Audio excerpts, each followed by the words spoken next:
بدعت ہی کے حوالے سے ہم مفتی صاحب سے مزید کچھ سوالات کریں گے۔ کچھ کالز بھی آپ کی طرف سے ہمیں موصول ہو چکی ہیں۔ پچھلی بدھ ہم نے کوئی کال نہیں لی تھی۔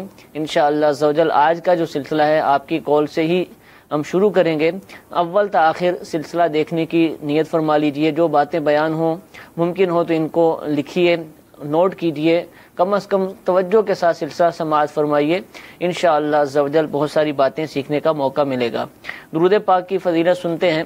شیخ طریقت امیر اہل سنت دامت برکاتہم العالیہ اپنے رسالے ضیاء درود و سلام کے صفحہ نمبر 8 پر حدیث پاک نقل فرماتے ہیں، جسے یہ پسند ہو کہ اللہ عز و جل کی بارگاہ میں پیش ہوتے وقت اللہ عز و جل اس سے راضی ہو، اسے چاہیے کہ مجھ پر کثرت سے درود شریف پڑھے۔ صلو علی الحبیب صلی اللہ تعالی علی محمد صلی اللہ تعالی علیہ وآلہ وسلم۔ جی پہلی کال چلائیے۔ کہتے ہیں کہ یہ ضعیف جو نا حدیث ہے، اس کے بارے میں نے مفتی صاحب سے تھوڑا سا جواب لینا ہے۔ ضعیف کہہ کے جو نا وہ پیچھے کر دیتے ہیں۔ جی حدیث جو غالباً آپ نے پچھلے ہفتے بیان فرمائی تھی اس کے حوالے سے ہی سوال ہے کہ جو اس کو ضعیف کہہ دیا جاتا ہے۔ اچھا، اسی طرح اور جب ہم بدعت کے حوالے سے گفتگو کرتے ہیں اور دین کے امور کے جواز کی بات کر رہے ہوتے ہیں اور بدعت کی اقسام کے تحت، تو اس وقت ہم کچھ مثالیں دے رہے ہوتے ہیں نا، تو اس کا بھی اعتراض ہوتا ہے کہ یہ جو مثالیں ہیں یہ تو دنیاوی امور کی ہیں اور آپ جو ہے وہ دینی امور کو ثابت کر رہے ہیں۔ جیسے بعض افراد یہ بھی مثال دیتے ہیں کہ پہلے گاڑی نہیں ہوتی تھی اب گاڑی آ گئی ہے، پہلے ہوائی جہاز نہیں ہوتا تھا اب ہوائی جہاز آ گیا۔ تو اس طرح کی مثالیں بھی دی جاتی ہیں، تو ان مثالوں پر بھی رد کیا جاتا ہے اور حدیث پاک کے حوالے سے بھی کہا جاتا ہے کہ یہ ضعیف ہے اور اس کو چھوڑ دیا جاتا ہے اور یہ اقسام یا تقسیم بندی یا اس طرح کے سارے معاملات کا انکار کر دیا جاتا ہے۔ کیا فرماتے ہیں؟ الحمدللہ رب العالمین والصلاة والسلام علی سید الانبیاء والمرسلین، اما بعد فاعوذ باللہ من الشیطان الرجیم، بسم اللہ الرحمن الرحیم۔ دیکھیے، اگر تو پچھلا سلسلہ بغور سنا ہو جی تو امید ہے کہ اس اعتراض کا کوئی موقع ہی نہ رہا ہوگا۔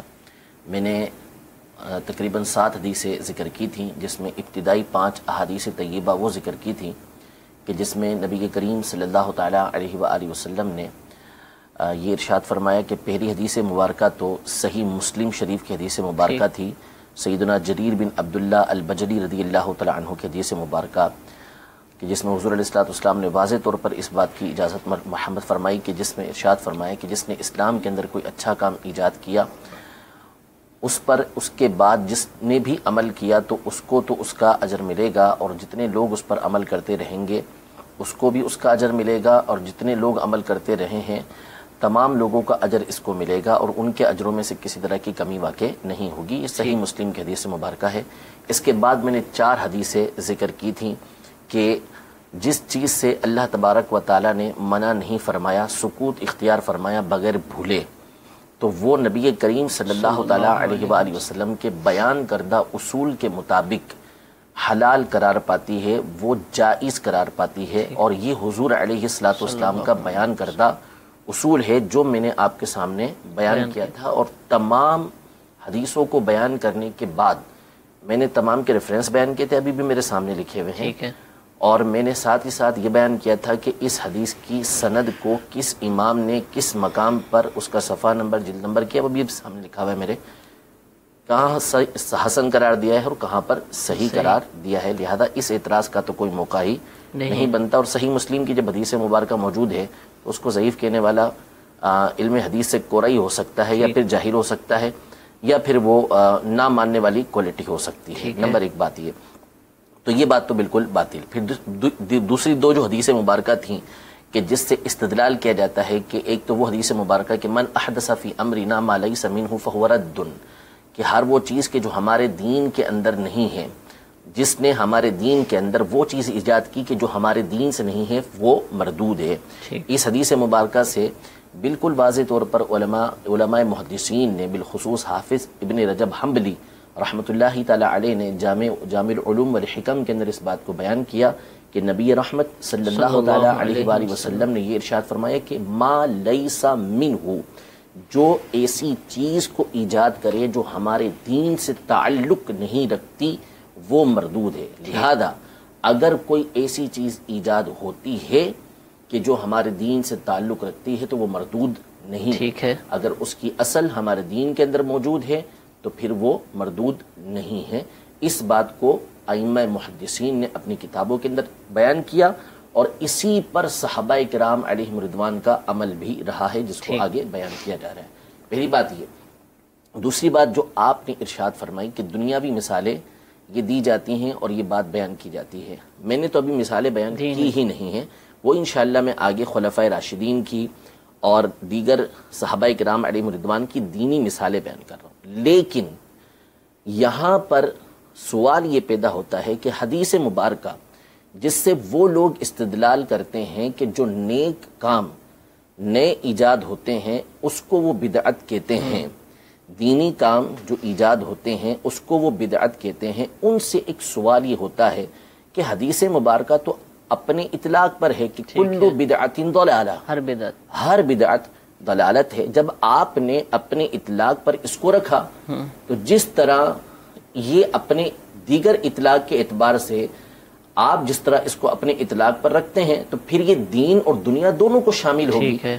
تو علماء نے اعتراض لکھا ہے واقعی اس کو، محدثین نے یہ اعتراض لکھا کہ یہ دین اور دنیا پھر دونوں کو شامل ہونا چاہیے۔ جس طرح آپ دیگر کاموں کے پر اعتراض کرتے ہیں تو پھر اس کو دنیاوی کاموں پر بھی شامل ہونا چاہیے۔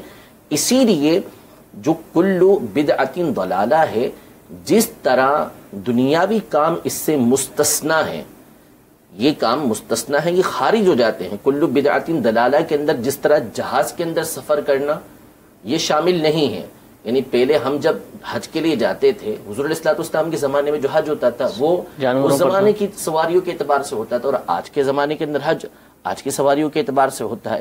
آج کے زمانے کے اندر جو نیک کام ہوتے ہیں وہ آج کے آلات کے مطابق ہوتے ہیں، اس زمانے کے جو نیک اعمال ہوتے تھے وہ اس زمانے کے آلات کے مطابق ہوا کرتے تھے۔ تو جس طرح یہ چیزیں بدعات کے اندر شامل نہیں کی گئی، حالانکہ لفظ کل بدعت ضلالہ ہے، تو پھر اسی طرح دیگر وہ امور جو دین سے تعلق رکھتے ہیں اور وہ ما لیس منہ میں نہیں ہے، وہ بھی اس سے خارج ہو جائیں گے۔ ٹھیک ہے، تو جب یہ تقسیم کاری کل بدعت ضلالہ، حالانکہ حضور علیہ الصلوۃ والسلام کل کا لفظ بیان فرما رہے ہیں، اس کے باوجود آپ دنیاوی امور اس سے کیا کر رہے ہیں؟ خارج کر رہے ہیں۔ اس کا مطلب آپ خود اس کو اپنے عموم پر نہیں مان رہے، اس میں سے کچھ چیزیں آپ نکال رہے ہیں، تو وہ کہاں سے نکال لیں؟ وہ یقیناً آپ اسی سے نکال لیں ہیں کہ ما لیس منہ سے اس کا تعلق نہیں ہے۔ اسی طرح یہ دینی امور کے اندر بھی وہ کام کہ جو دین کے جن کی اصل اور بنیاد دین کے اندر موجود ہے وہ بھی یہاں سے خارج ہو جائیں گے۔ اور میں نے اپنے پچھلے سلسلے کے اندر بیان کیا تھا کہ کلو بدعت ضلالہ سے پہلے سنن نسائی کے اندر یہ الفاظ موجود ہیں کہ بدعات سے مراد کلو مستحدثۃ کے الفاظ ہیں، یعنی بدعت سے مراد وہ کام کی جو نیا ایجاد کردہ اور نیا ایجاد کردہ کون سا ممنوع ہے؟ من احدث فی امرنا ما لیس منہ، ٹھیک ہے، وہ نیا ایجاد کردہ ممنوع ہے کہ جو ہمارے دین سے تعلق نہیں رکھتا۔ اگر وہ ہمارے دین سے تعلق رکھتا ہے تو پھر وہ ممنوع نہیں ہے۔ اب کچھ مثالیں میں دینی اعتبار سے آپ کے سامنے بیان کرتا ہوں۔ سب سے پہلے بخاری شریف کی حدیث مبارکہ، مشہور و معروف مسئلہ ہے کہ سیدنا ابو بکر صدیق رضی اللہ تعالی عنہ کے زمانے کے اندر قرآن مجید فرقان حمید یہ جمع ہوا۔ بخاری شریف کی حدیث مبارکہ ہے جو دار ابن کثیر بیروت سے چھپی ہوئی ہے، حدیث نمبر 4402 ہے کہ سیدنا زید بن ثابت رضی اللہ تعالی عنہ یہ روایت کرتے ہیں، وحی لکھنے والوں میں یہ بھی شامل تھے، کاتبین وحی جو تھے ان میں سے ایک یہ تھے، ان کو حضرت ابوبکر رضی اللہ تعالی عنہ نے بلایا۔ خلاصہ کلام یہ ہے کہ جنگ یمامہ کے وقت بہت سارے صحابہ کرام علیہم رضوان جو حافظ قرآن تھے وہ شہید ہو گئے، تو حضرت عمر رضی اللہ تعالی عنہ کو اس بات کا خوف پیدا ہوا کہ اس طرح اگر ہوگا، حفاظ جاتے رہیں گے تو قرآن مجید فرقان حمید تو ان کے سینوں کے اندر ہے، تو پھر کیا ہوگا؟ تو حضرت ابوبکر رضی اللہ تعالی عنہ کے پاس یہ آئے اور کہا کہ ہمیں چاہیے کہ ہم جو ہے وہ قرآن مجید فرقان حمید کو جو ہے وہ ایک جگہ پر جمع کر لیں۔ تو حضرت ابوبکر رضی اللہ تعالی عنہ نے جو ہے وہ کہا کہ ایسا میں کیسے کروں؟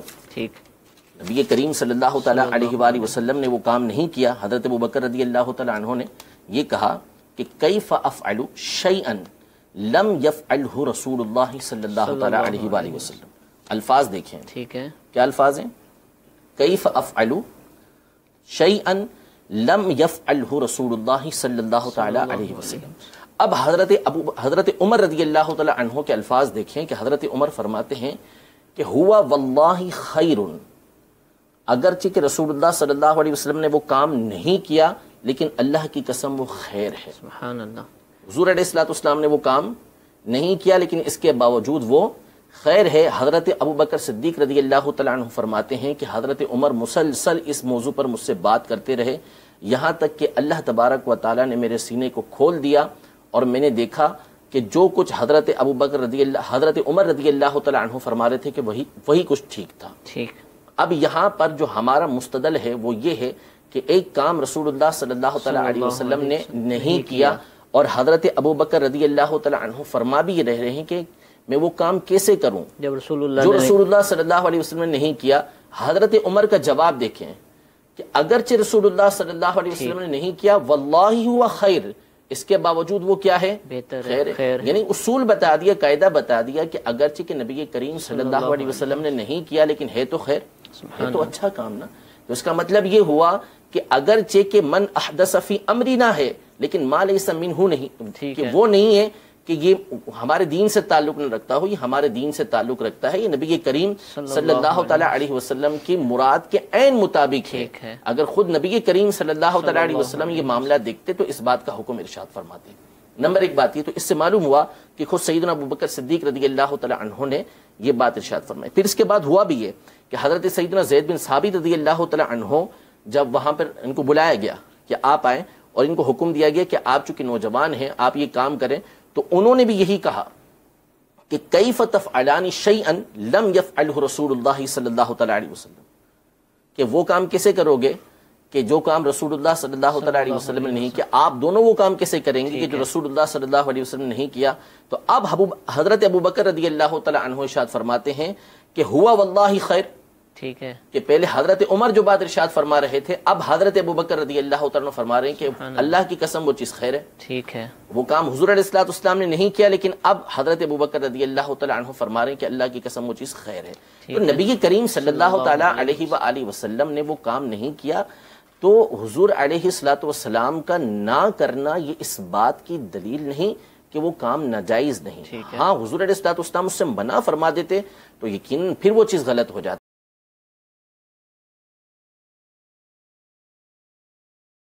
کہ اب اس کو کرنا یہ غلط ہو جاتا ہے، اس کو نہیں کر سکتے. نمبر ایک بات. دوسری بات مشہور و معروف مسئلہ کہ رمضان کے اندر جو تراویح ہمارے یہاں پر ہوتی ہے یہ نبی سے 4 دن آپ نے جو ہے وہ اپنے حجرہ مبارکہ سے نکل کر نماز پڑھائی. صحابہ کرام علیہم رضوان ایک رات جمع ہوئے، دوسری رات کچھ زیادہ جمع ہوئے، تیسری رات کچھ زیادہ جمع ہوئے. اس کے بعد نبی کریم صلی اللہ علیہ وسلم اس کو ختم کر دیا. حضرت عمر رضی اللہ تعالیٰ عنہ اپنے زمانے خلافت میں باہر تشریف لائے تو صحابہ کرام علیہم رضوان کو مختلف مقامات پر الگ الگ نماز پڑھتے ہوئے آپ نے دیکھا. تو آپ نے عبد الرحمن بن عبد القاری ان سے کہا کہ میں چاہتا ہوں کہ ان تمام کو ایک قاری کے اوپر جمع کر دو. تو پھر اس کے بعد آپ نے حضرت ابی بن کعب رضی اللہ تعالیٰ عنہ کے اوپر ان تمام کو جمع کر دیا اور حضرت ابی بن کعب رضی اللہ تعالیٰ عنہ نے تمام کو ایک ساتھ تراویح کی جماعت کروائی. دوسرے دن جب حضرت عمر رضی اللہ تعالیٰ عنہ آئے اور حضرت ابی بن کعب رضی اللہ تعالیٰ عنہ ان کو نماز پڑھا رہے تھے تو بخاری شریف کی حدیث مبارکہ ہے حضرت عمر رضی اللہ تعالیٰ عنہ نے ان کو دیکھ کر کہا کہ سب صحابہ کرام علیہم رضوان جب ان کے پیچھے نماز پڑھ رہے تھے تو فرمایا کہ نعمت البدعۃ ھذی. سبحان اللہ. الفاظ دیکھیں کہ کیا ہے کہ نعمت البدعۃ ھذی، الفاظ کہ یہ کتنی پیاری بدعت ہے، یعنی کتنا پیارا نیا کام ہے. میں نے پہلے بتایا تھا کہ بدعت عربی زبان کے اندر اس کو کہتے ہیں کہ جو ایسا کام جو پہلے نہ ہوا ہو. تو اس طریقے سے جمع ہو کر تمام کا ایک قاری کے پیچھے نماز ادا کرنا اور مستقل اس طریقے سے پڑھنا چونکہ پہلے نہیں ہوا تو حضرت عمر رضی اللہ تعالیٰ عنہ اس کو بدعت ارشاد فرماتے ہیں. یہ حضرت عمر رضی اللہ تعالیٰ عنہ کا عمل ہے. اسی طرح قرآن مجید فرقان حمید میں اللہ تبارک و تعالیٰ نے سورۃ المائدہ میں ارشاد فرمایا الیوم اکملت لکم دینکم واتممت علیکم نعمتی ورضیت لکم الاسلام دینا، کہ آج کے دن میں نے تمہارے لیے تمہارے دین کو مکمل کر دیا اور میں نے اسلام کو بطور دین تمہارے لیے پسند کیا اور تم پر میں نے اپنی نعمت کو تمام کر دیا. اسلام مکمل ہو چکا, دین مکمل ہو چکا. حضور علیہ الصلوۃ والسلام کے زمانہ اقدس تک حضرت ابو بکر رضی اللہ تعالی عنہ کے زمانے میں, حضرت عمر رضی اللہ تعالی عنہ کے زمانے میں, حضرت عثمان غنی رضی اللہ تعالی عنہ کے زمانے کے ابتدائی حصے تک فقط جمعے کی ایک اذان ہوا کرتی تھی. اچھا, آج جمعے کی 2 اذانیں ہوتی ہیں, ورنہ فقط ایک اذان ہوا کرتی ہے, اور سب جگہ 2 ہوتی ہیں. اب ہر جگہ 2 ہوتی ہیں. ٹھیک ہے. حضرت عثمان غنی رضی اللہ تعالی عنہ نے یہ دوسری اذان ایجاد کی. ٹھیک. مقام زورہ پر بخاری شریف کی حدیث مبارکہ ہے, حدیث نمبر 870 ہے کہ حضرت عثمان غنی رضی اللہ تعالی عنہ نے اس اذان کا اضافہ کیا جب لوگوں کی کثرت ہو گئی.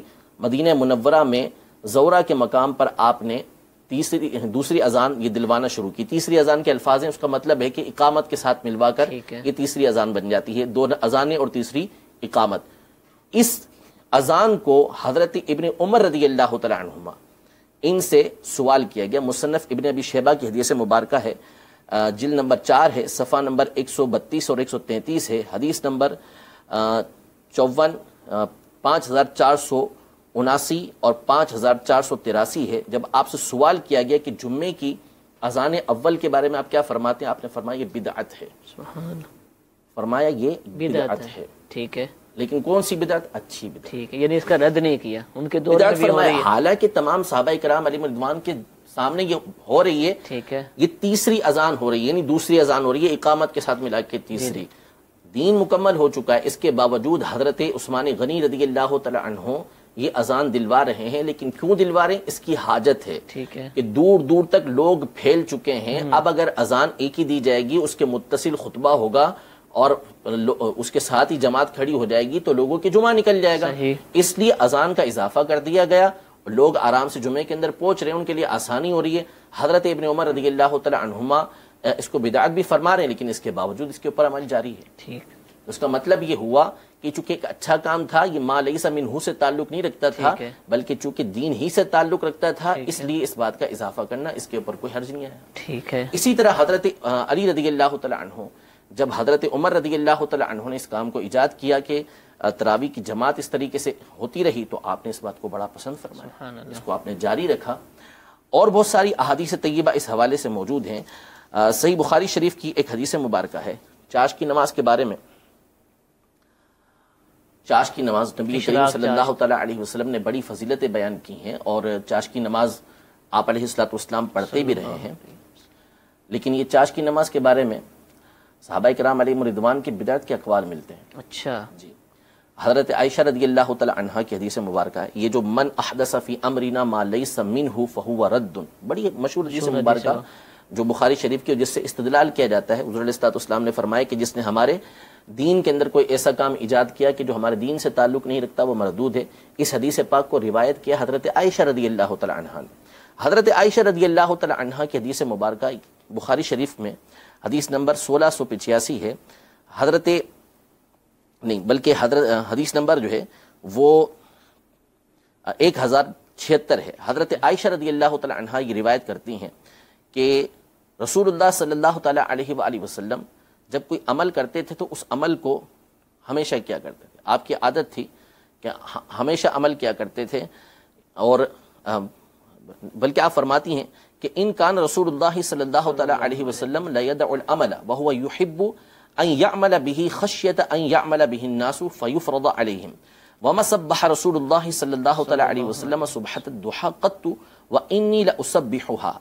یعنی کہ رسول اللہ صلی اللہ تعالی علیہ وآلہ وسلم کوئی عمل چھوڑ دیا کرتے تھے اور آپ پسند یہ کرتے تھے کہ اس پر عمل کریں, اس بات کے خوف کی وجہ سے کہ آپ لوگ اس پر عمل کریں اور ان پر فرض کر دیا جائے. یعنی آپ علیہ الصلوۃ والسلام کی عادت مبارکہ یہ تھی کہ آپ جب کوئی عمل کرتے تو پسند یہ کرتے تھے کہ ہمیشہ اس پر عمل کرتے, ٹھیک ہے, لیکن اس کو چھوڑ دیا کرتے کبھی کبھار. ہاں, چھوڑ اس لیے دیا کرتے تھے کہ اگر آپ اس پر عمل کرتے رہیں گے تو لوگ آپ کے پیچھے عمل کریں گے. ٹھیک ہے. جب لوگ عمل کرتے رہیں گے تو پھر ایسا نہ ہو کہ ان کے پر فرض کر دی جائے. صحیح صحیح. مسلسل کرتے رہیں, لوگ بھی پیچھے عمل کریں گے, اب لوگوں کے اوپر وہ فرض کر دی جائے گی, تو اس لیے حضور علیہ الصلوۃ والسلام اس کو چھوڑ دیا کرتے تھے. اب آپ فرماتی ہیں کہ حضور علیہ الصلوۃ والسلام نے کبھی بھی چاش کی نماز نہیں پڑھی. ٹھیک.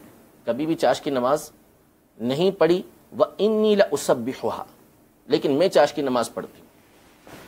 اب چاش کی نماز نہیں پڑھی یہ آپ فرما رہی ہیں، اب کس طرح نہیں پڑھی اس کے بارے میں محدثین کا تفصیلی کلام ہے۔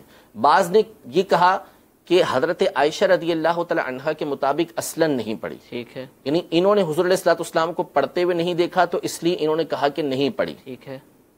اب اس کو سامنے رکھیں، اس کے باوجود یہ کیا فرما رہی ہیں کہ میں پڑھتی ہوں، ٹھیک، تو پھر اس کا مطلب ہوا کہ نبی کریم صلی اللہ تعالی علیہ وسلم ادا نہیں کرے، لیکن اس کے باوجود یہ پڑھ رہی بدعت ہوئی ایک طرح کی، ہیں، یہ پڑھ رہی ہیں۔ ٹھیک ہے، اچھا، بعض نے کہا کہ بعض دیگر روایتوں کے اندر موجود ہے کہ انہوں نے کہا کہ حضور علیہ الصلوۃ والسلام سفر سے آتے تو پڑھا کرتے تھے، ٹھیک ہے۔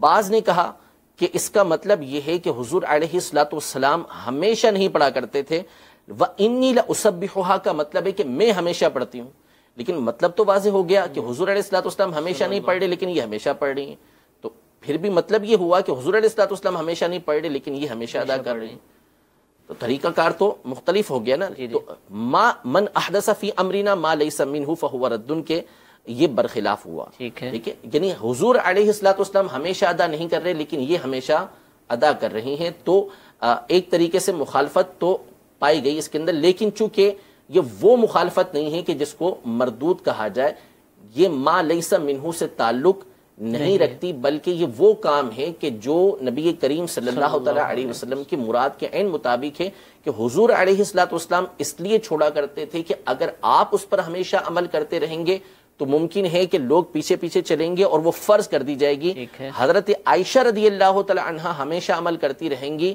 تو وہ لوگوں کے اوپر فرض نہیں کی جائے گی، اس لیے آپ ہمیشہ پڑھا کرتی تھیں، لیکن نبی کریم صلی اللہ تعالی علیہ وآلہ وسلم ہمیشہ اس لیے نہیں پڑھا کرتے تھے، لیکن آپ نے وہ کام کیا کہ جو نبی کریم صلی اللہ تعالی علیہ وسلم نہیں کیا کرتے تھے، تو یہ اس کا مطلب یہ ہوا کہ وہ کام ایجاد کیا کہ جو نبی کریم صلی اللہ تعالی علیہ وسلم نہیں کیا کرتے تھے۔ حضرت ابن عمر رضی اللہ تعالی عنہ کی حدیث مبارکہ ہے، صحیح بخاری شریف کی حدیث مبارکہ، حدیث نمبر 1685، حضرت مجاہد رضی اللہ تعالی عنہ یہ فرماتے ہیں کہ میں اور حضرت عروہ بن زبیر رضی اللہ تعالی عنہ مسجد میں داخل ہوئے، حضرت عبداللہ بن عمر رضی اللہ تعالی عنہ حضرت عائشہ رضی اللہ تعالی عنہ کے حجرے سے ٹیک لگا کر بیٹھے ہوئے تھے، اور لوگ مسجد کے اندر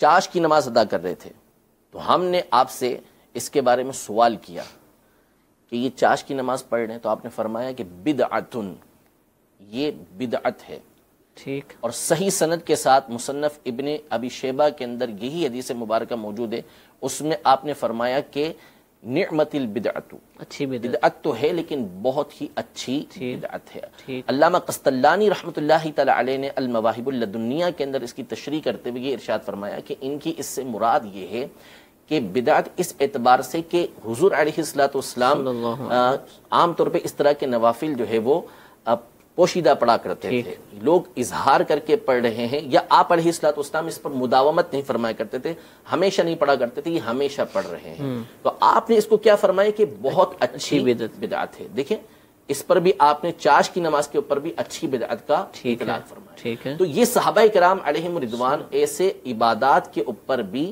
جو ہے وہ بدعات کا اطلاق کر رہے ہیں، نیک اعمال کے اوپر جو ہے وہ بدعات کا اطلاق کر رہے ہیں۔ تو آپ نے جو فرمایا تھا کہ یہ لوگ جو مثالیں دیتے ہیں نیک اعمال کی دنیاوی مثالیں دیتے ہیں تو اس کو کہتے ہیں کہ دنیاوی مثالیں ہیں، یہ ہم نے آپ کے سامنے جو ہے وہ دینی مثالیں پیش کی، اس کے علاوہ اور بہت ساری مثالیں ہیں، بہت سارے دینی امور ہیں کہ جس کو یہ لوگ کہتے ہیں کہ بھائی یہ صحابہ کرام علیہم رضوان نے نہیں کیے اور آپ نے کی ہیں۔ کچھ باتیں وہ ہیں کہ جو صحابہ کرام علیہم رضوان نے نبی کریم صلی اللہ تعالی علیہ وآلہ وسلم کے سامنے کی، ایک سنت تقریری ہوتی ہے، سنت تقریری ہوتی ہے کہ نبی کریم صلی اللہ تعالی علیہ وآلہ وسلم کے سامنے کی، حضور علیہ الصلوۃ والسلام نے اس کو مقرر رکھا، حضور علیہ الصلوۃ والسلام نے اس سے منع نہیں کیا، یہ سنت تقریری کہلاتی ہے، حدیث تقریری کہلاتی ہے۔ اور بہت ساری چیزیں وہ ہیں صحابہ کرام علیہ رضوان کی کہ جو حضور علیہ الصلوۃ والسلام کے وصال ظاہری کے بعد کی، یہ حضور علیہ السلام یہ سنت تقریری نہیں کہلاتی، اس کو سنت تقریری نہیں کہا جاتا۔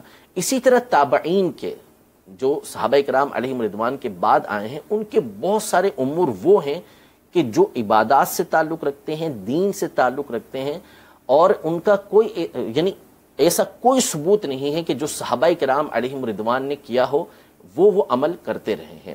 مثال کے طور پر سیدنا امام مالک رضی اللہ تعالیٰ عنہ جلیل القدر محدث ہیں، جلیل القدر فقیہ ہیں اور مجتہد ہیں. آپ کا علم حدیث کے اندر جو مقام و مرتبہ ہے وہ کسی کے اوپر پوشیدہ نہیں ہے. آپ کا جو حدیث پڑھانے کا انداز ہے، آپ تمام صحابہ کرام علیہم رضوان کو دیکھ لیں، یعنی کوئی بھی اس سے انکار نہیں کر سکتا کہ جتنا حدیث کا ادب، جتنا نبی کریم صلی اللہ علیہ وسلم کا ادب و احترام ہے وہ صحابہ کرام علیہم رضوان نے کیا ہے وہ کوئی نہیں کر سکتا. ٹھیک ہے، صحابہ کرام علیہم رضوان سے زیادہ کوئی بھی نبی کریم صلی اللہ علیہ وسلم کا ادب و احترام نہیں کر سکتا. لیکن جو مثالیں آپ کو امام مالک رحمۃ اللہ تعالی علیہ کی ملیں گی وہ صحابہ کرام علیہم رضوان سے منقول نہیں ملیں گی. ٹھیک ہے، آپ رحمۃ اللہ تعالی علیہ جب حدیث پڑھانے کے لیے آتے تو آپ کا انداز یہ تھا کہ آپ غسل کرتے، خوشبو لگاتے، اپنے تخت پہ آ کے بیٹھتے، انتہائی ادب اور احترام کے ساتھ آپ طلباء کو حدیث پاک پڑھایا کرتے. ٹھیک ہے، صحابہ کرام علیہ رضوان کی سیرت کو پڑھ کے دیکھ لیں، ایسا نہیں ہے، ایسا ملے گا ہی نہیں. ٹھیک ہے، مدینہ منورہ کے اندر آپ سواری پر نہیں بیٹھا کرتے تھے.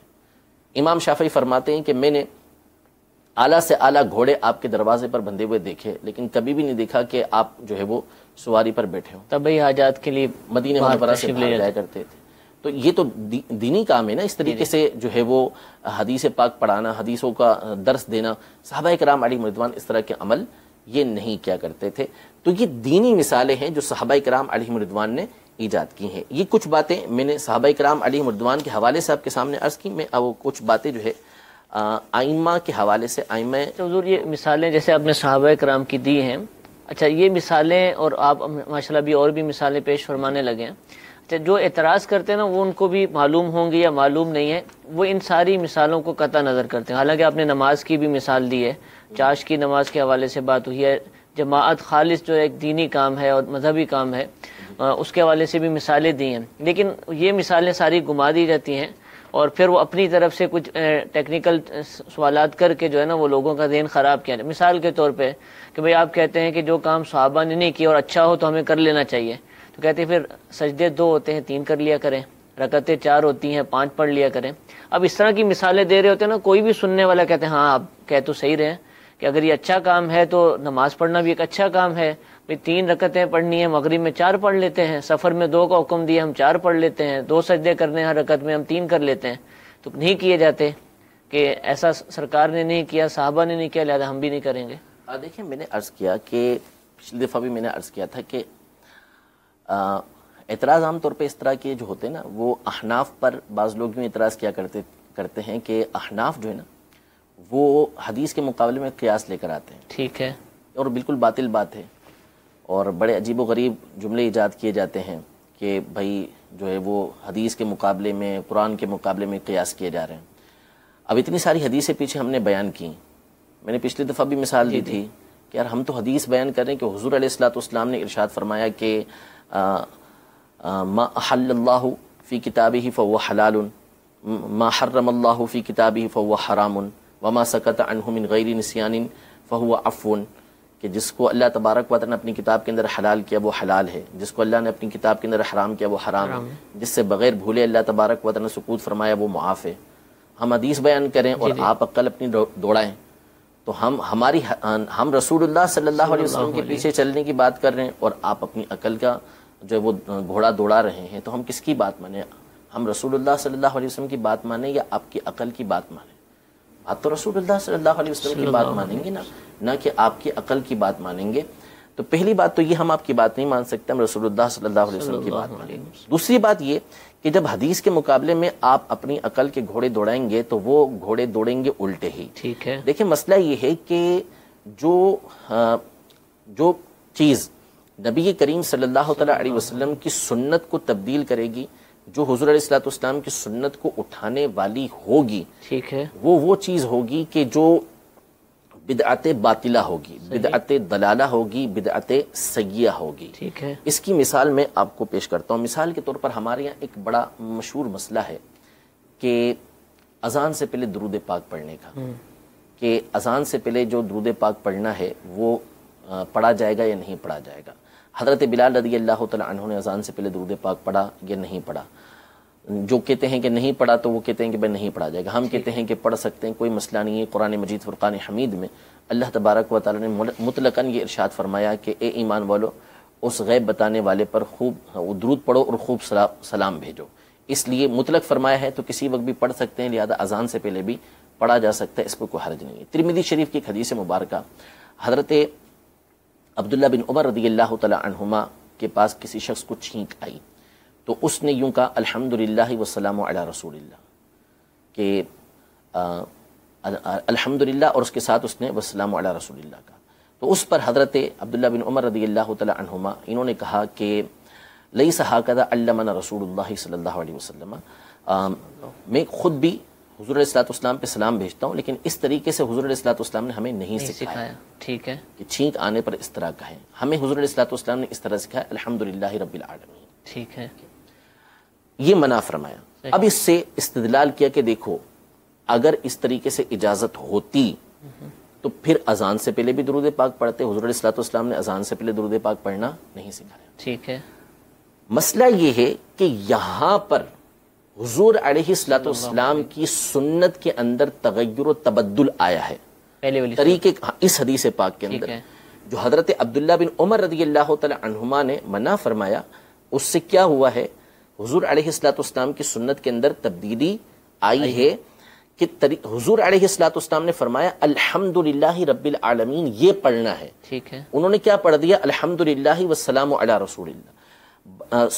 امام بیہقی رحمۃ اللہ تعالی علیہ نے شعب الایمان کے اندر 2 سندوں کے ساتھ حدیث مبارکہ نقل کی کہ حضرت عبداللہ بن عمر رضی اللہ تعالی عنہما ان کے پاس, خود انہی کے پاس ایک شخص کو چھینک آئی, اس نے الحمدللہ رب العالمین کہا تو آپ نے اس سے فرمایا کہ تو نے بخل کیوں کیا, تو پورا پڑھتا الحمدللہ رب العالمین والسلام علی رسول اللہ. صحیح, یہ تمام کرتا, اس کو پورا پڑھ لیتا. اب یہ دیکھیں کہ اس کو الحمدللہ رب العالمین پڑھنے کے بعد درود پاک پڑھنے کا حکم دے رہے ہیں. اب امام بیہقی رحمۃ اللہ تعالی علیہ نے اگرچہ کہ ترمذی شریف کی حدیث مبارکہ کے اوپر سند کے اعتبار سے کلام کیا, لیکن سند کے اعتبار سے کلام ٹھیک نہیں ہے کہ وہ ترمذی شریف کی حدیث مبارکہ حسن حدیث مبارکہ ہے. لیکن امام بیہقی رحمۃ اللہ تعالی علیہ کی دونوں حدیث مبارکہ سے یہ بات ثابت ہوتی ہے کہ چونکہ ترمذی شریف والی حدیث مبارکہ کے ذریعے نبی کریم صلی اللہ تعالی علیہ وسلم کی سنت کے اندر تبدیلی آ رہی تھی, ٹھیک ہے, اس میں تبدیلی آ رہی تھی, اور یہاں پر کسی طرح کی تبدیلی نہیں آ رہی تھی. الحمدللہ رب العالمین کہہ دیا, اب اس کے بعد کیا ہو رہا تھا والسلام علی رسول اللہ وہ پڑھ لیا, کوئی حرج نہیں ہے.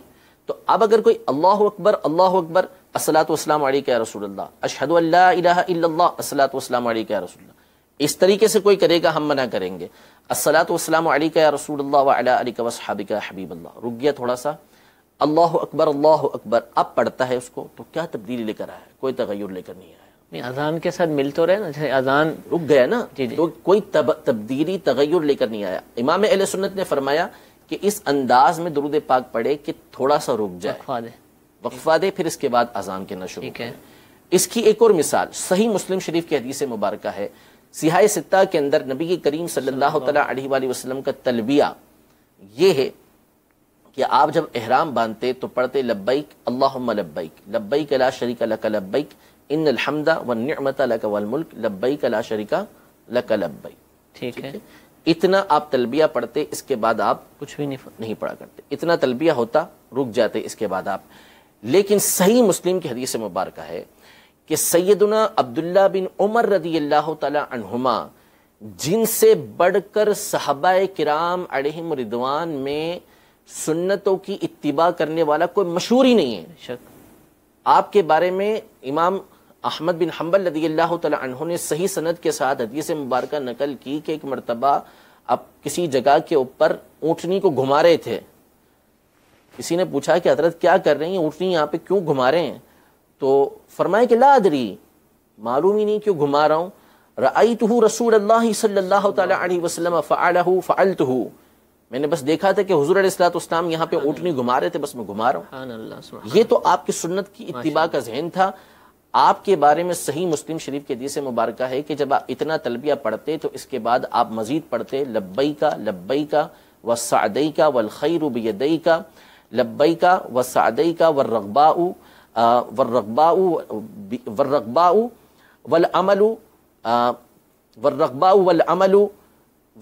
الیک والعمل، اس طرح کے الفاظ آپ اس کے اندر اس کی زیادتی کیا کرتے تھے، ایڈ کیا کرتے تھے. اور پھر اسی کے متصل حضرت عمر رضی اللہ تعالی عنہ سے بھی صحیح سند کے ساتھ مسلم شریف کے اندر موجود ہے کہ وہ بھی انہی الفاظ کو زیادہ کیا کرتے تھے. یعنی حضرت عبداللہ بن عمر رضی اللہ تعالی عنہ بھی اس کو بیان کر الفاظ ایڈ کیا کرتے تھے، اور حضرت عمر رضی اللہ تعالی عنہ بھی اس کو ایڈ کیا کرتے تھے. اور مسند اسحاق بن راہویہ کے اندر موجود ہے کہ حضرت عبداللہ بن مسعود رضی اللہ تعالی عنہ یہ تلبیہ پڑھنے کے بعد لبیک عدد التراب کہا کرتے تھے. اسی طرح حضرت حسن رضی اللہ تعالی عنہ، امام حسن رضی اللہ تعالی عنہ، یہ بھی لبیک یا ذا الحسن کہا کرتے تھے. تو یہ تمام کے تمام تلبیہ کہنے کے بعد ان الفاظ کی زیادتی کر رہے ہیں. تو کیا ان تمام کو نبی کریم صلی اللہ تعالی علیہ وسلم کی سنت معلوم نہیں تھی؟ تو مسئلہ یہ ہے کہ جہاں پر سنت کے اندر تبدیلی آئے گی، تغیر آئے گا، وہاں پر وہ بدعت سیئہ قبیحہ کہلائے گی.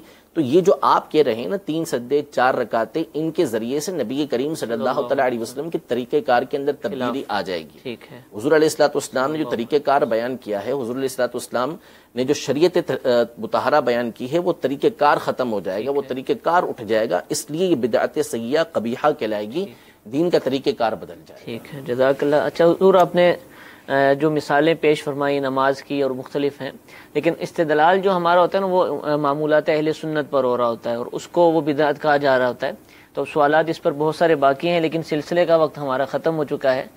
مفتی صاحب تفصیل سے ماشاءاللہ بیان فرما رہے تھے، کالیں بھی موجود تھیں، لیکن میں چاہ رہا تھا کہ جو بات آپ فرما رہے ہیں، جو دلائل دے رہے ہیں، مکمل ہو جائیں. تو انشاءاللہ آئندہ سلسلہ بھی ہمارا اسی موضوع پر ہوگا، بدعت کے موضوع پر ہوگا. اور عمومی طور پر جو اس حوالے سے وسوسے پیدا ہوتے ہیں، سوالات پیدا ہوتے ہیں، انشاءاللہ سلسلے کا حصہ ہوں گے. آپ اس کو بھی دیکھنے کی نیت فرمائی. ہم انشاءاللہ کوشش کریں گے کہ آپ کے سوالات بھی کو لیے جائیں. قصدن ہم نے تو ہمارے پاس مثالیں بہت ساری ہیں اور میرے پاس حوالے بہت سارے لکھے ہوئے ہیں. یعنی میں نے جو باتیں ذکر کی ہیں، یعنی ہم کوشش یہ کر رہے ہیں، ہماری جو کوشش ہے وہ یہی ہے، کیونکہ اعتراض کرنے والے بہت سے وہ ہوتے ہیں کہ عمومی طور پر یہ سمجھتے ہیں کہ یہ چیزیں امام اہل سنت نے بیان کی. ٹھیک ہے. اعتراض کرتے ہیں وہ امام اہل سنت کے حوالے سے. تو الحمدللہ یہ ساری باتیں امام اہل سنت نے جو کچھ بیان کیا ہے وہ اسلاف کا بیان کردہ بیان کیا ہے. بے شک ہمارے پاس الحمدللہ جو حوالے موجود ہیں وہ صدیوں پرانے بزرگوں کے لکھے ہوئے موجود ہیں. ویسے بھی یہ ساری باتیں احادیث طیبہ کی روشنی میں بیان ہوئی، خلفائے راشدین کے، صحابہ اکرام علیہم رضوان کے اقوال کی روشنی میں بیان ہوئی. تو یہ ساری باتیں، کئی کتابیں موجود ہیں اس موضوع کے اوپر. خود امام اہل سنت رحمۃ اللہ تعالی کے والد گرامی کی کتاب اصول الرشاد کے نام سے، جس میں بڑی تفصیل کے ساتھ بیان کیا ہے. کتاب بہت مشکل ہے، لیکن اس کے اندر بدعت کے جو بنیادی اعتراضات ہیں بڑی تفصیل کے ساتھ اس کا جواب اور ساری یعنی بنیاد جس کو کہتے ہیں نا، جو اعتراضات کو ڈھا کے رکھ دیا حضرت نے اس کے اندر. تو بہرحال یہ مسئلہ ایسا ہے کہ اگر ضد و عناد نہ ہونا تو سمجھنا مشکل نہیں ہے کہ یعنی ایسی چیز ہے کہ یعنی تصوری باطل ہے. اب مثال کے طور پر ایک بس آخری بات میں جو مجھے سوال کا جواب بھی دینا تھا اس حوالے سے، کہ جیسے دن مقرر کر کے کوئی کام، جیسے معراج آ رہی ہے مثال کے طور پہ، بعض لوگ کہتے ہیں کہ جی نبی کریم صلی اللہ علیہ وسلم نے معراج نہیں منائی. اب اعتراض پتہ ہے کون کر رہا ہے؟ اعتراض یوں بندہ ایک کر رہا ہے جس نے پینٹ شرٹ پہنی ہوئی ہے، ٹائی لگائی ہوئی ہے، اور ہفتہ وار قرآن کلاس کے اندر کہہ رہا ہے کہ آج کی ہفتہ وار قرآن کلاس کے اندر میں آپ کو بتا رہا ہوں کہ حضور علیہ الصلوۃ والسلام نے معراج نہیں منائی. ہفتہ وار قرآن کلاس کے اندر خود ہفتہ وار قرآن کلاس مقرر کی ہوئی ہے، اور ماہانہ قرآن کلاس مقرر کی ہوئی ہے، اس میں بیان کر رہا ہے کہ میں آپ کو بتا رہا ہوں. ارے بھائی قرآن کلاس مقرر کرنا ٹھیک ہو گئی آپ کی، آپ قرآن کلاس مقرر کر رہے ہیں، حضور علیہ الصلوۃ والسلام مقرر ہے، ٹائم بھی مقرر ہے، سب کچھ ہے، سب کچھ مقرر ہے. تو یہ عجیب و غریب باتیں ہیں کہ جو اس طرح کی باتیں کرتے ہیں. دن مقرر کرنا یہ احادیث طیبہ سے ثابت ہے. نبی کریم صلی اللہ تعالیٰ علیہ وآلہ وسلم ہر ہفتے کو مسجد قباء میں جایا کرتے تھے. حضرت عبداللہ بن مسعود رضی اللہ تعالیٰ عنہ کی حدیث مبارکہ بخاری شریف کے اندر موجود ہے کہ آپ ہر جمعرات کو تابعین کو درس دیا کرتے تھے. تو یہ تو صحابہ اکرام علیہ رضوان سے دن مقرر کرنا ثابت ہے نیک اعمال کے لیے. تو نبی کریم صلی اللہ تعالیٰ علیہ وآلہ وسلم کے طریقہ کار سے استدلال کیا جاتا ہے. تو جس طریقے سے آپ کا اس طریقے سے کھڑے ہو کر پینٹ شرٹ کے اندر ٹائی لگا کر قرآن کلاس کرنا جس کو آپ درست سمجھ رہے ہیں یہ کرنا درست ہے، تو اسی طریقے سے دن مقرر کر کے نبی کریم صلی اللہ علیہ وسلم کی معراج کو بیان کرنا بھی درست ہے۔ ٹھیک ہے، جزاک اللہ۔ انشاءاللہ مفتی صاحب نے جو تفصیل بیان فرمائی ہے تمام ہی وسوسوں کے کاٹ ہو جاتی ہے، لیکن پھر بھی خاص طور پر پرٹیکولر جو باتیں کی جاتی ہیں انشاءاللہ ہم سلسلے میں شامل کریں گے، جواب لیں گے اور سمجھنے کی کوشش کریں گے۔ اللہ تعالیٰ عمل کی توفیق عطا فرمائے، آمین بجاہ النبی الامین۔ صلو علی الحبیب صلی اللہ تعالی علی محمد صلی اللہ علیہ وسلم۔ گزارے کیسے زندگی، آؤ علماء سے پوچھ لیں، آئے جو مشکل پیش کوئی، آؤ علماء سے پوچھ لیں۔ پانچ راتیں ایسی ہیں جس میں دعا مدنی کی ان کو عبادت میں گزارے، اللہ رب العزت اسے داخل جنت فرمائے۔ نمبر 1 رجب کی پہلی رات۔ سبحان الذي أسرى بعبده ليلا من المسجد الحرام۔ پاکی ہے اسے جو راتوں رات اپنے بندے کو لے گیا مسجد حرام سے مسجد اقصی تک۔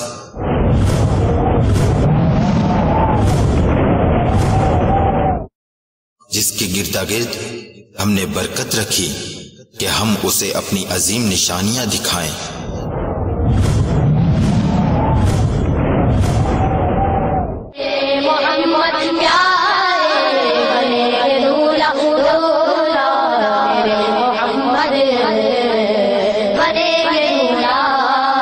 وہ اپنے بندے کو راتوں رات لے گیا مسجد الحرام سے مسجد اقصی تک، فاصلہ دونوں میں بہت زیادہ، تقریباً 1.25 مہینے کا فاصلہ ہے۔ راتوں رات پہنچا دیا، راتوں رات گئے بھی آ بھی گئے، اوپر پھر آسمانوں کی بھی سیر ہوئی اور بڑے بڑے عجائبات سرور کائنات صلی اللہ تعالی علیہ وآلہ وسلم نے دیکھے۔ دیکھیے براہ راست مدنی مذاکرہ بسلسلہ جشن معراج النبی صلی اللہ تعالی علیہ وآلہ وسلم اور جلوس معراجیہ 13 اپریل 2018 بروز جمعۃ المبارک رات 9:15 بجے۔ یاد رہے عالمی مدنی مرکز فیضان مدینہ میں عشاء کی نماز رات 8:45 بجے ہے۔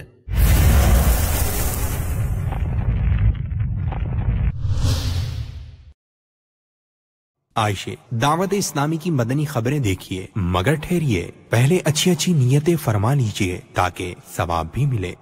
صلو علی الحبیب صلی اللہ تعالی علی محمد۔ فرمان مصطفیٰ صلی اللہ تعالی علیہ وآلہ وسلم، نیت المؤمنی خیر من عملی، مومن کی نیت اس کے عمل سے بہتر ہے اللہ عز و جل کی رضا پانے اور ثواب کمانے کی غرض سے۔ دعوت اسلامی کی مدنی خبریں دیکھنے سے پہلے اچھی اچھی نیتیں فرما لیجئے۔ دین کا کام کرنے والی مدنی تحریک دعوت اسلامی کے بارے میں معلومات حاصل کروں گا، اس کے ذریعے مزید مدنی ماحول میں خود کو مضبوط کرنے کی کوشش کروں گا۔ جو علم دین کے مدنی پھول ملیں گے ان پر عمل کرنے کی کوشش کروں گا۔ عبرت والی خبروں کے ذریعے اپنی آخرت کو یاد کروں گا۔ جہاں جہاں صلو علی الحبیب سنوں گا، درود شریف پڑھوں گا۔ تیرا شکر مالا دیا مدنی ماحول، نہ چھوٹے کبھی بھی خدا مدنی ماحول، قیامت تلک یا الہی سلامت، قیامت تلک یا الہی سلامت رہے تیرے عطار کا مدنی ماحول۔ یا اللہ عطا و دعوت اسلامی کو قبول الحمدللہ رب العالمین والصلاة والسلام علی سید المرسلین، اما بعد فاعوذ باللہ من الشیطان الرجیم، بسم اللہ الرحمن الرحیم، الصلاة والسلام علیک یا رسول اللہ وعلی آلک واصحابک یا حبیب اللہ، الصلاة والسلام علیک یا نبی اللہ وعلی آلک واصحابک یا نور اللہ۔ مدنی چینل کے ناظرین، دعوت اسلامی کی مدنی خبریں لیے حاضر ہیں۔ سب سے پہلے مدنی خبروں کی جھلکیاں۔ وہ سرور کشور رسالت جو عرش پر جلوہ گر ہوئے تھے، نئے نرالے طرب کے ساما عرب کے مہمان کے لیے تھے، شب عروج محمدی۔ امیر اہل سنت کے مجلس مکتوبات و تعویذات عطاریہ کے اسلامی بھائیوں کو مدنی پھول۔ شب عروج محمدی ہے، شب عروج محمدی ہے۔ شیخوپورہ میں دعوت اسلامی کے تحت ذمہ داران کے مدنی حلقے کا انعقاد، یافور رضا عطاری نے ذمہ داران کو مدنی پھولوں سے نوازا۔ شب عروج محمدی ہے، شب عروج محمدی ہے۔ پنجاب کے شہر اکاڑا میں دعوت اسلامی کے تحت مدنی کاموں کا سلسلہ، رفیع العطاری کے مدنی پھول، ماڈل ٹاؤن میں مسجد کا سنگ بنیاد بھی رکھا۔ شب عروج محمدی ہے، شب عروج محمدی ہے۔ لالا موسیٰ میں مجلس مدرسۃ المدینہ کے تحت تربیتی اجتماع، منڈی بہاؤالدین میں کسان اجتماع، اظہار عطاری کے مدنی پھول۔ شب عروج محمدی ہے، شب عروج محمدی ہے۔ مرکز الاولیاء لاہور میں مجلس تجہیز و تکفین کے تحت ڈی وی ڈی اجتماع کا انعقاد۔ شب عروج محمدی ہے، شب عروج محمدی ہے۔ ابو الفیضان حافظ محمد عطاء الرحمن قادری صاحب کا عالمی مدنی مرکز فیضان مدینہ کا دورہ۔ شب عروج محمدی ہے، شب عروج محمدی ہے۔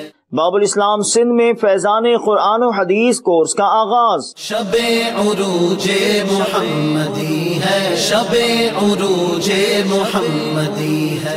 گلزار طیبہ سرگودا کے مدنی مرکز فیضان مدینہ میں مدنی حلقے کا انعقاد۔ شب عروج محمدی ہے، شب عروج محمدی ہے۔ عرب شریف کی پرکیف فضاؤں اور مہکی مہکی ہواؤں میں مدنی حلقے کا انعقاد۔ شب عروج محمدی ہے، شب عروج محمدی ہے۔ اور اب مدنی خبروں کی تفصیل۔ دعوت اسلامی کی مجلس مکتوبات و تعویذات عطاریہ کے تمام اراکین، ذمہ داران اور بستہ ذمہ داران کے نام پیغام میں قبلہ شیخ طریقت امیر اہل سنت دامت برکاتہم العالیہ نے انہیں مدنی پھولوں سے نوازا۔ عاشقان رسول کی مدنی تحریک دعوت اسلامی کی مجلس مکتوبات و تعویذات عطاریہ، جس کے تحت دنیا بھر میں مختلف مساجد اور مدنی مراکز میں بستے یعنی اسٹال لگا کر دکھیاری امت کی خیر خواہی کی جاتی اور انہیں مسائل کے حل کے لیے تعویذات عطاریہ اور اوراد و وظائف بتائے جاتے ہیں۔ بانی دعوت اسلامی سیدی امیر اہل سنت نے اس مجلس کے اراکین، ذمہ داران اور بستہ داران کے نام ایک آڈیو پیغام میں انہیں بالخصوص ماہ رمضان میں بستے لگانے اور دعوت اسلامی کے لیے مدنی عطیات جمع کرنے کی ترغیب دلائی۔ الحمدللہ ماہ رمضان مبارک کی آمد ہے۔ اللہ کرے کہ ہم خیر و عافیت کے ساتھ، صحت کے ساتھ رمضان مبارک کو حاصل کرنے میں کامیاب ہو جائیں اور اس کے روزے، نمازیں، تراویحاں، دیگر عبادات میں دل جمعی کے ساتھ حصہ لینا نصیب کرے۔ اب تھوڑا اور آپ کو اسپیڈ دکھانی ہے، خوب دکھیاری امت کی خدمت کرنی ہے۔ ایسا نہ ہو رمضان شریف کے روزے تو رکھیں آپ اور دکھیاری امت کی خدمت میں آپ سست پڑ گئے چستی کے ساتھ، کیونکہ بیماری تو نہ رمضان دیکھے گی نہ شعبان دیکھے گی نہ محرم، وہ تو بیماریاں، آفتیں، مصیبتیں، بلائیں۔ تو دکھیاروں کی جتنی ہمدردی کریں گے تو رمضان میں زیادہ ثواب ملے گا انشاءاللہ۔ جب مزید یہ کہ یہ مدنی عطیات کرنے کا بھی سیزن ہے، خوب مدنی عطیات بھی کرنے ہیں، اب بھی سے لگ جائے اور زکوٰۃ، فطرہ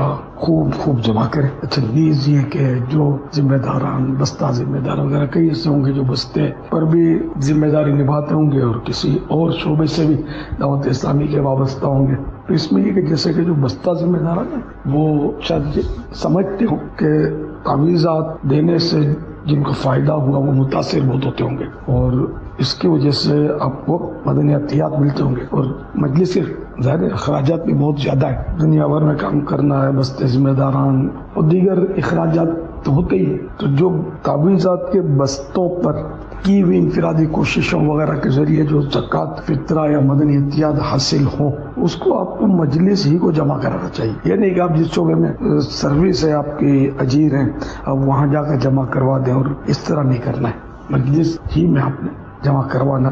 ہاں اگر وہاں آپ نے کوئی کوشش کی ہے اور وہاں ملا آپ کو تو ٹھیک ہے، وہ وہاں جمع کروا دیں تاکہ مجلس کو اس حساب سے ضرورت کے مطابق وہ مجلس مدنی مالیات کی طرف سے اعانت ہوا کرے. میں صاحب مغفرت کی دعا کا ملتجی ہوں. صلو علی الحبیب صلی اللہ تعالی علی محمد.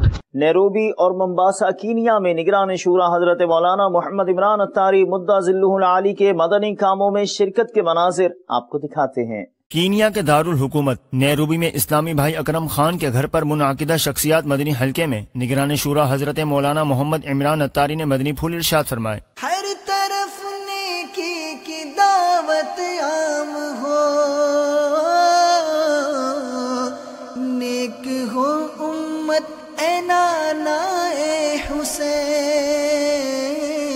سوچے کہ عذاب کا فرشتہ جب جبڑے میں ہک ڈال کر پیچھے کی طرف کھینچ کر لے جائے گا اور وہ ہوگا عذاب، تکلیف کا عالم کیا ہوگا. جھوٹ سے توبہ ہی کرنی چاہیے، سب سے توبہ کر لیں. اللہ نے میں نے جتنا بھی جھوٹ بولا میں اس سے تیری بارگاہ میں توبہ کرتا ہوں. ہے کرم اس پر خدا پاک کا، ہے کرم اس پر خدا پاک کا. دعوت اسلامی سے پیار ہے.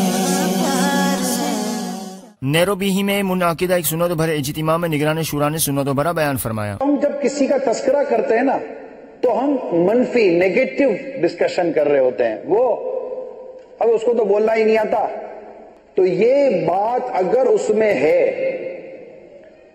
تو آپ نے پیٹھ پیچھے اس کی یہ بات کی، اس کو کہیں گے غیبت.